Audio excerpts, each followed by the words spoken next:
Bonjour tout le monde, bienvenue dans notre cours de génie logiciel pour L1. Dans cette partie, nous allons continuer encore à parler du génie logiciel et plus particulièrement de la qualité d'un logiciel. Comme nous l'avons déjà dit précédemment, c'est qu'un logiciel, pour le développer, il faut un cycle de vie. Donc, il faut entamer différentes phases telles que l'analyse des besoins, mettre en place les différentes spécifications nécessaires fonctionnelles et non fonctionnelles, concevoir les différents composants du logiciel et passer à la phase d'implémentation jusqu'à la phase test. C'est que nous pouvons réaliser que lorsque vous regardez le modèle en cascade, c'est un modèle qui ne vous donne pas la possibilité de tester votre logiciel dès le début. Ça veut dire dès la phase analyse de besoins. Donc on ne définit pas réellement ce qu'on va tester. Ce n'est qu'à la fin qu'on essaie de vérifier si ça correspond aux besoins qui a été exprimé au départ. Mais ce qu'on se rend compte, c'est que la qualité du produit n'est pas vraiment ce qui a été proposé au départ. Pour éviter cela, on doit faire ce qu'on appelle l'intégration de la phase de test dès le départ pour ne pas se retrouver avec un logiciel qui ne correspond pas au cahier des charges. C'est pour cela la méthode en V, le cycle en V, est venue remédier à cela en disant que voilà, chaque phase doit aussi en parallèle définir ce qu'on appelle les différents tests à vérifier pour s'assurer que le produit est conforme à ce qui a été défini. Donc, si le génie logiciel est l'art de produire de bons logiciels, il est nécessaire de fixer les critères de qualité d'un logiciel. Donc ici, lorsqu'on parle de qualité d'un logiciel, on voit que on doit beaucoup regarder le point de vue utilisation, d'accord? Comment le logiciel est perçu par l'utilisateur et du point de vue maintenance, le nombre de bugs, de problèmes que nous rencontrons souvent. Les qualités du logiciel lors de l'utilisation, ça peut concerner par exemple la fiabilité. Donc tout ce qui est erreur, est-ce que nous arrivons à corriger facilement les erreurs que nous avons? C'est un logiciel qui résiste aux problèmes de défaillance ou pas, robustesse. Est-ce que c'est un logiciel qui répond aux besoins qui a été exprimé et même les besoins implicites? D'accord? Nous essayons de regarder aussi l'ergonomie. C'est aussi un aspect très important, surtout quand on travaille avec le web. D'accord? C'est un logiciel qui est simple, facile à utiliser, personnalisable. Est-ce que c'est efficace? D'accord? Est-ce que c'est un logiciel qui est convivial? Est-ce qu'il y a un faible coût et respect du délai, bien entendu? Donc, ce sont les différents paramètres qu'on peut regarder sur le plan utilisation. Mais il n'y a pas que sur le côté utilisation qu'on regarde. Du point de vue maintenance, on peut aussi regarder si le logiciel doit pouvoir être maintenu pour le corriger. D'accord? L'amélioration, l'adapter au changement de son environnement. Donc, pour cela, il doit être flexible. D'accord? Facilement à paramétrer. Si on doit étendre le logiciel, on doit facilement l'étendre. Donc ça ne doit pas être un logiciel qui est fermé.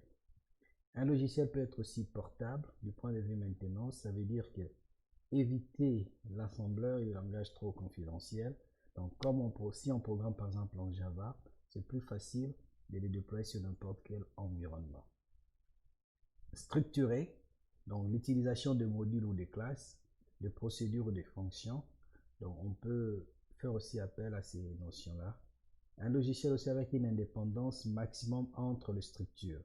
D'accord? On doit beaucoup plus viser l'abstraction. Et bien sûr, documenter.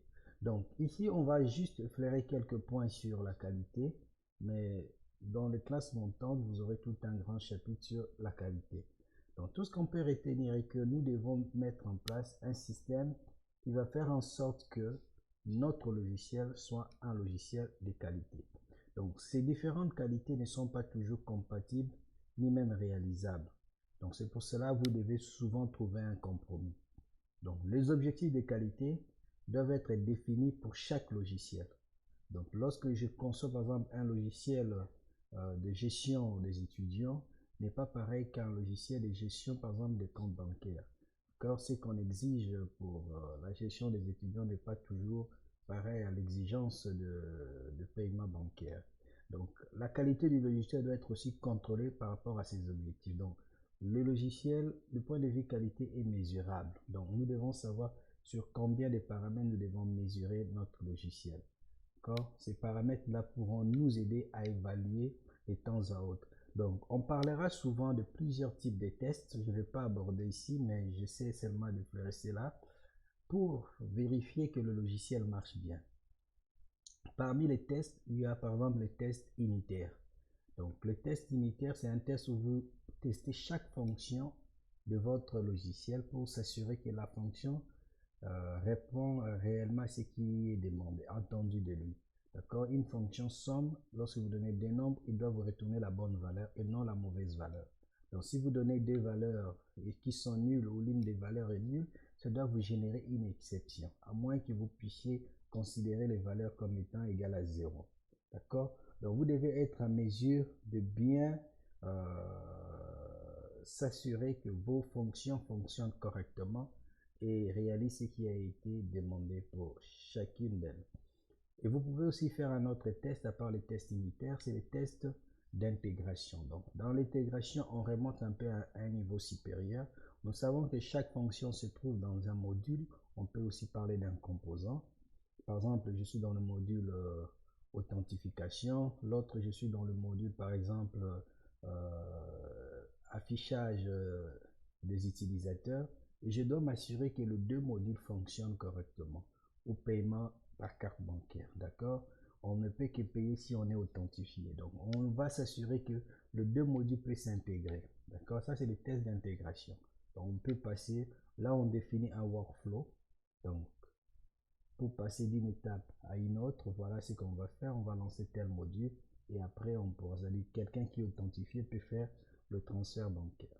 Donc, il y a aussi un autre test qu'on appelle le test d'acceptation où le client, lui, va vérifier que ce qu'il a écrit dans le cahier des charges correspond à ce que l'ingénieur ou la société qui a gagné le marché a réalisé. D'accord? Si ces tests ne marchent pas, on appelle aussi test système. Si ces tests ne marchent pas, on va rejeter le logiciel.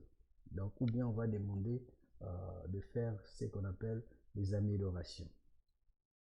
D'accord? Tout ce qu'on peut retenir dans la partie logicielle, ne donnez pas directement au client ou ne mettez pas à la disposition des gens un logiciel qui n'a pas été testé. Et quand on parle des tests, il y a des tests à plusieurs niveaux. Unitaire, l'intégration, les tests d'acceptation, les tests système. Donc tous ces tests-là doivent être validés et s'assurer que tout marche bien, corriger le bug possible et une fois tout est corrigé, vous pouvez passer à l'étape suivante. La deuxième chose que nous devons apprendre aujourd'hui, c'est l'analyse fonctionnelle. L'analyse fonctionnelle constitue l'un des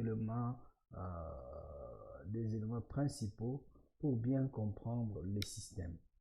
Lorsqu'un client se présente à vous avec son projet, il a un besoin qu'il exprime. Et vous devez être en mesure de capter ces besoins et de modéliser ce qu'on appellera pour lui des spécifications fonctionnelles qui vont par la suite aider à la réalisation du produit. Donc l'analyse fonctionnelle permet en réalité d'analyser le problème, de ressortir les besoins et de ressortir toutes les fonctions qui vont nous aider à réaliser ces besoins-là. Et ça va nous conduire plus tard à ce qu'on appellera l'analyse technique, que je n'ai pas abordé ici, qui vont vous aider à retrouver toutes les fonctionnalités techniques et par la suite, vous pouvez aller dans la phase implémentation. Maintenant, le rôle de l'expression de besoins. Lorsqu'on exprime des besoins, l'objectif est simple, c'est permettre une meilleure compréhension du système. Je ne peux pas concevoir un logiciel dont je ne comprends pas. Par exemple, on me demande de réaliser un stylo. Directement, je commence à réaliser un stylo. Et je donne quelque chose, je dis voilà le stylo. Mais pourquoi tu m'as donné ce stylo? C'est pas ce que je voulais. Et tu m'avais dit de réaliser un stylo. Non. Peut-être je dis réaliser un stylo qui va permettre aux enfants d'écrire sur, par exemple, des ardoises. OK? Donc, c'est un stylo qui est spécifique. Premièrement, pas pour les adultes, pour les enfants. Donc, ça doit permettre à un enfant d'écrire sur des ardoises. Donc, le matériel qui sera utilisé n'est pas le même matériel que le stylo normal. D'accord? Donc, ça veut dire quoi? Ça veut dire que le client avait un besoin et le concepteur n'a pas cherché à comprendre le besoin et passer directement dans la réalisation et fournir un produit qui ne correspond pas à ce qui a été demandé. Donc c'est ça l'erreur que nous commettons souvent. En fait, cette erreur-là vient du fait que nous travaillons souvent dans des modèles où on vous donne un problème, vous ne posez pas de questions, vous résolvez le problème et vous donnez la réponse. Mais ces modèles-là ne marchent pas avec l'informatique. Quand quelqu'un pose un problème, ce n'est que le début de la discussion. L'objectif, c'est de comprendre le problème en question. La phrase de départ ne veut rien dire tant que nous ne posons pas les bonnes questions pour comprendre le problème. D'accord? Donc, c'est pour cela qu'il faut comprendre et structurer le besoin du client. Des fois, le client lui-même ne sait pas bien exprimer ses besoins. D'accord? J'ai besoin d'un logiciel qui va me permettre, par exemple, d'éditer les images. Le client a juste donné un besoin général.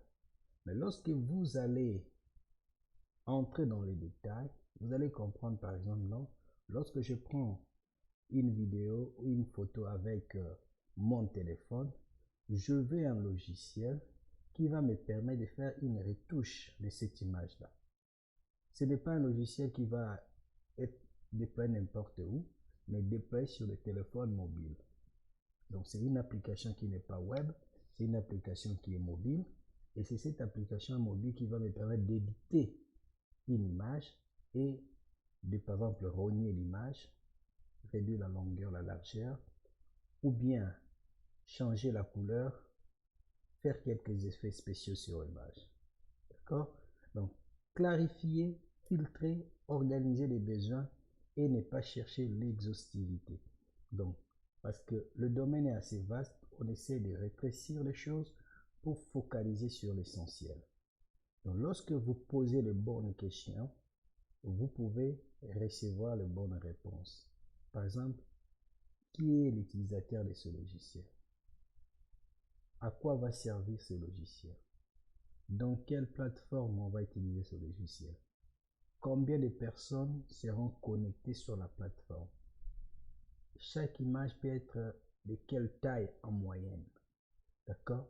Ça me permet non seulement de comprendre le besoin fonctionnel, c'est comprendre aussi les contraintes techniques qui vont m'aider à dessiner quelque chose, pardon, à concevoir quelque chose qui va satisfaire le besoin du client. Une fois identifié et structuré ces besoins, vous devez définir le contour du système à modéliser. D'accord? On ne modélise pas tout. On ne se focalise que sur ce que le client a besoin. D'accord? Le but à atteindre, voici le but à atteindre, voici ce que je dois modéliser. Cette modélisation, cette restructuration va permettre d'identifier les fonctionnalités principales du système. Donc, on revient à l'objectif de l'analyse du besoin. Lorsque nous analysons le besoin, une des premières choses qu'on cherche, c'est à ressortir les fonctionnalités principales du système. D'accord? Les exigences fonctionnelles. C'est la première des choses. Et par la suite, si on a fini à ressortir toutes les exigences fonctionnelles, nous pouvons alors ressortir ce qu'on appelle les exigences non fonctionnelles, telles que la sécurité, la performance. D'accord? Ça, ce sont les exigences techniques non fonctionnelles, mais nous nous focalisons d'abord le côté fonctionnel, le besoin. Parce que quand l'utilisateur va utiliser le produit, il va rechercher les fonctions demandé au départ? Est-ce que ça me permet d'éviter l'image? Est-ce que ça me permet de réduire la longueur, la largeur? D'accord? On va ressortir les différentes fonctions. Donc, l'analyse fonctionnelle permet de décrire un système par les fonctions qu'il doit remplir et assurer, mais aussi subir. Ça veut dire les contraintes. Qu'est-ce que je dois fournir comme service? Ce système doit fournir ça, ça, ça, ça, ça. Quelles sont les contraintes? Ce système doit permettre à ce que plus de 1000 utilisateurs soient connectés. On ne peut que l'utiliser sur un environnement Android. On ne peut pas l'utiliser sur d'autres types d'environnements. D'accord? On ne peut qu'utiliser ça dans tel pays, pas dans d'autres pays. On peut l'utiliser seulement localement, en interne. Ce n'est pas un produit public. Ok, on peut avoir plusieurs contraintes et ces contraintes-là doivent être soulignées dès le départ pour comprendre le périmètre de votre système. L'analyse fonctionnelle est l'outil indispensable à la détermination des besoins utilisateurs. Il y a plusieurs approches de l'analyse fonctionnelle. Vous n'êtes pas obligé de suivre cette approche. Quand vous allons parler par exemple de l'UML, l'UML aussi a son approche pour l'analyse fonctionnelle. Mais cette analyse fonctionnelle que j'ai décrite ici, c'est un peu général pour vous dire que vous pouvez l'utiliser pour ressortir le grand besoin, mais par la suite, vous pouvez basculer vers une autre approche, une autre méthode pour aller dans les détails. D'accord? D'après AppNord, le besoin, c'est une nécessité ou un désir éprouvé par un utilisateur. D'accord? Je veux avoir un logiciel qui me permet de faire la transaction bancaire de M-Pesa vers Orange Money. D'accord? Je n'ai pas besoin de faire seulement M-Pesa, mais je vais passer de M-Pesa vers Orange Money. Ça, c'est le besoin exprimé. D'accord? Maintenant, les fonctions sont les actions d'un produit ou d'un constituant exprimé exclusivement en termes de finalité. D'accord? Le besoin, c'est le logiciel là qui va vous aider à faire les transferts. Quelles sont les fonctions qu'on peut mettre en place?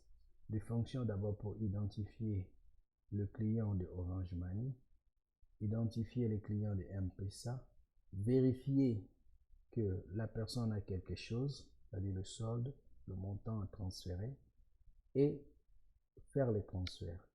Deuxièmement, s'assurer que le transfert est arrivé à destination. Troisièmement, mettre en place un système de notification pour notifier l'utilisateur que le transfert s'est bien déroulé. Et au retrait de l'argent, notifier également que l'argent a été retiré. D'accord? Donc ça, ce sont les différentes fonctions que vous pouvez lister. Donc il y a une fonction générale qui est le besoin. Et après, cette fonction peut être découpée en plusieurs sous-fonctions. Et ainsi de suite. Par la suite, il peut y avoir aussi des contraintes, c'est-à-dire limitation à la liberté du concepteur, réalisateur d'un produit. Par exemple, j'ai dit, c'est un logiciel qui ne peut être utilisé pour les résidents de la RDC. Quand tu n'es pas en RDC, tu ne peux pas l'utiliser. Ok, le transfert n'est pas possible. Ou bien, utilisable seulement pour les gens qui ont fait une souscription spéciale. Donc, pour l'utiliser, il faut être d'abord inscrit sur la liste des gens autorisés à faire les transferts et par la suite, tu pourras faire les transferts vers n'importe quel opérateur. D'accord? On peut définir les différentes contraintes et dans la conception, l'implémentation, vous allez essayer d'intégrer cette contrainte. Donc, maintenant, ajoute que la qualité d'un produit dépend d'abord de la pertinence et de l'exhaustivité de l'expression de ses fonctions de service auxquelles participe l'expression fonctionnelle du besoin. Et ensuite, son aptitude à satisfaire ses fonctions. D'accord? Donc, lorsque je vais mesurer la qualité d'un produit, je vais regarder les fonctions qui ont été définies et la capacité à satisfaire ces fonctions. Donc, à réaliser cela. Du point de vue logiciel pour nous, ça veut dire quelles sont les fonctions qui ont été définies et comment nous avons pu réaliser cela. Est-ce que nous avons suivi une bonne approche ou pas? D'après ce qui sera ressorti, on pourra dire c'est un produit de qualité ou pas. Donc, une expression du besoin incomplète et non fonctionnelle présente un risque. Donc, lorsque vous demandez à quelqu'un de concevoir quelque chose et que vous ne lui donnez pas tous les détails nécessaires, ou bien vous ne posez pas au client toutes les questions nécessaires pour comprendre le besoin, vous risquerez de concevoir quelque chose qui ne correspond pas à ce qui a été demandé. Donc voilà juste un tableau qui nous exprime l'écart entre ce qui a été demandé et ce qui a été réalisé. Un client a besoin d'écrire une lettre au Père Noël. D'accord? C'est ce que j'ai dans l'idée. C'est juste au niveau de l'idée. Par après, je contacte une agence ou une société start-up pour me créer ce que je veux. Donc, j'exprime les besoins. Mais seulement lorsque le client exprime les besoins, le problème, le client oublie d'exprimer tout le contour du projet. Donc, le décalage peut déjà se créer à ce niveau-là, où on ne dit pas tout, où on n'exprime pas bien les choses. Si celui qui est en charge du projet ne pose pas les questions nécessaires, il ne saura pas cette partie manquante. Maintenant, lorsque les clients m'expriment les besoins, moi-même aussi j'ai un problème parce que je n'écoute pas, je ne comprends pas tout ce que le client veut. Ça, c'est le problème ici. Donc, ce que le client a dit, veut, et ce que moi j'ai compris. Donc, j'ai encore un manque. Plus le manque que le client lui-même n'a pas pu bien exprimer son projet, l'écart devient encore grand. D'accord? Et ce dont je réalise est encore inférieur à ce que j'avais compris. D'accord? Donc, ce que je réalise et ce qui a été proposé comme idée au départ, ça c'est l'insatisfaction au niveau du client. Ça veut dire, ça exprime quoi? Ça exprime le quart. Et cet écart-là sera vérifiable à la fin lorsqu'on va livrer le produit. Le client dira non, ce n'est pas ce que j'ai demandé, ou vous avez oublié d'ajouter ça, ou vous avez mal réalisé cette fonction. Mais d'où ça vient? Ça vient de ce niveau-là, depuis cette phase. D'accord? C'est pour cela que quand vous avez des gens qui sont bien aguerris au niveau de l'analyse de fonctionnalités, ils vont poser les questions nécessaires, travailler avec les clients de près pour s'assurer que vraiment qu'ils ont compris le problème et ils vont réaliser un logiciel de qualité. Sinon, ce qui a été réalisé et ce qui n'a pas été réalisé sera trop grand et vous risquez de générer un coût supplémentaire pour le client. C'est pour cela une des méthodes qui a été proposée, c'est la bêta corne qui est constituée de 3 éléments fondamentaux. Donc vous avez les 3 cercles qui vont représenter les 2 fonctions et vous avez le système. Donc le système représente le produit que vous voulez réaliser. Donc vous le mettez au milieu. À gauche, à qui le système s'adresse, c'est-à-dire les utilisateurs. Et à droite, sur quoi ou sur qui le système va agir. C'est l'environnement. Ça peut être une personne, ça peut être un objet, ok? Ça peut être aussi un système. Donc, cela va vous aider à constituer votre fonction principale. Donc, la fonction va s'écrire ici en bas. Pourquoi cette action? D'accord? Pourquoi cette action? Pourquoi je dois créer un stylo? Pourquoi je dois créer, par exemple, un rasoir électrique pour permettre à cet utilisateur de faire ça? Donc, c'est ça la fonction que vous avez trouvée. OK? Donc, vous pouvez aussi contrôler la validité. Pourquoi ces besoins? D'accord? Qu'est-ce qui pourrait le faire disparaître? Quelle est la probabilité pour que ces besoins se produisent chaque motif de ça? Plutôt, quelle est la probabilité pour que se produise chaque motif de disparition? OK? Donc, ces questions pourront vous aider à valider les besoins, que ces besoins-là est vraiment vrai et que ça vaut la peine de l'implémenter. Donc, la liaison entre ces deux éléments s'appellera la fonction principale et la liaison entre l'élément et le système s'appellera la fonction de contrainte qu'on abrège par FC. Donc, une fonction principale s'exprime toujours par un groupe verbal actif, c'est un verbe, plus les éléments du milieu extérieur.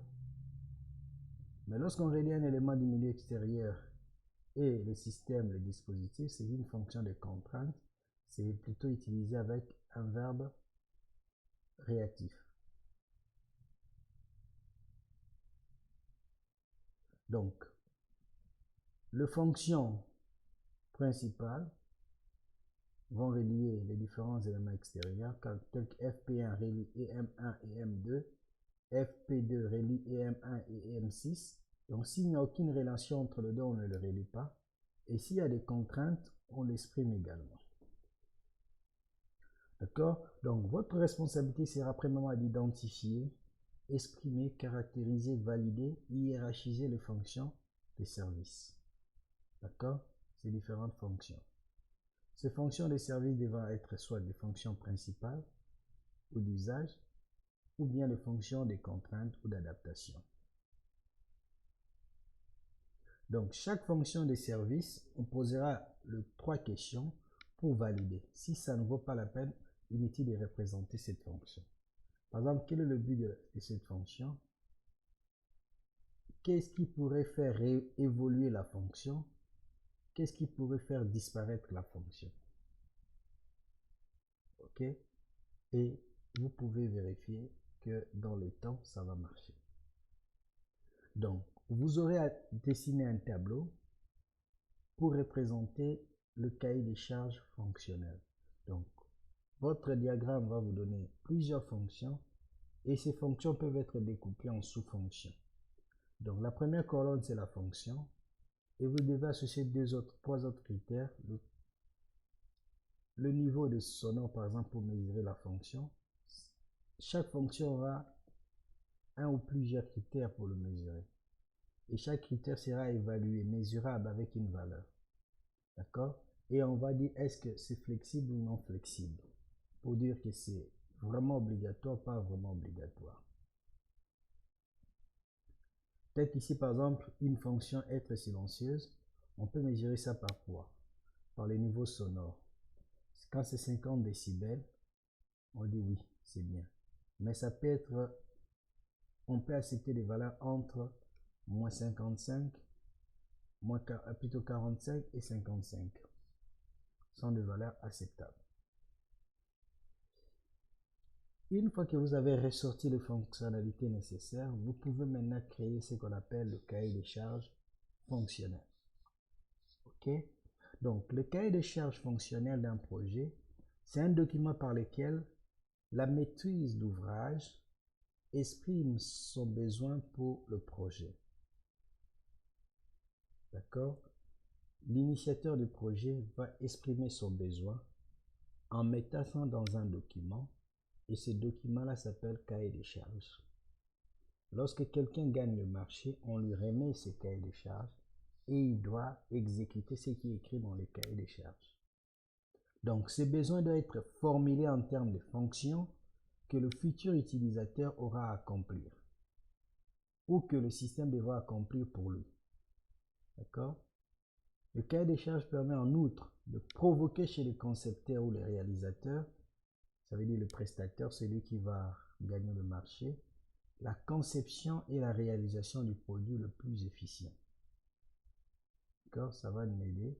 Et de faciliter le déploiement des propositions des prestataires. Donc, quand il y a par exemple un appel d'offres, vous donnez votre cahier des charges aux différents prestataires. Chacun va formuler une proposition et vous pouvez faire une fonction pour calculer par exemple quelle est la meilleure offre. D'accord? Il y a des modèles mathématiques pour calculer cela selon plusieurs critères, l'expérience, l'argent, le budget, le nombre d'ingénieurs, le nombre de marchés qui nous ont déjà gagnés avec vous. Vous pouvez utiliser plusieurs critères et ces critères-là doivent être clairs pour tout le monde. À base de ces critères, sur base de ces critères, vous pouvez sélectionner le meilleur prestataire.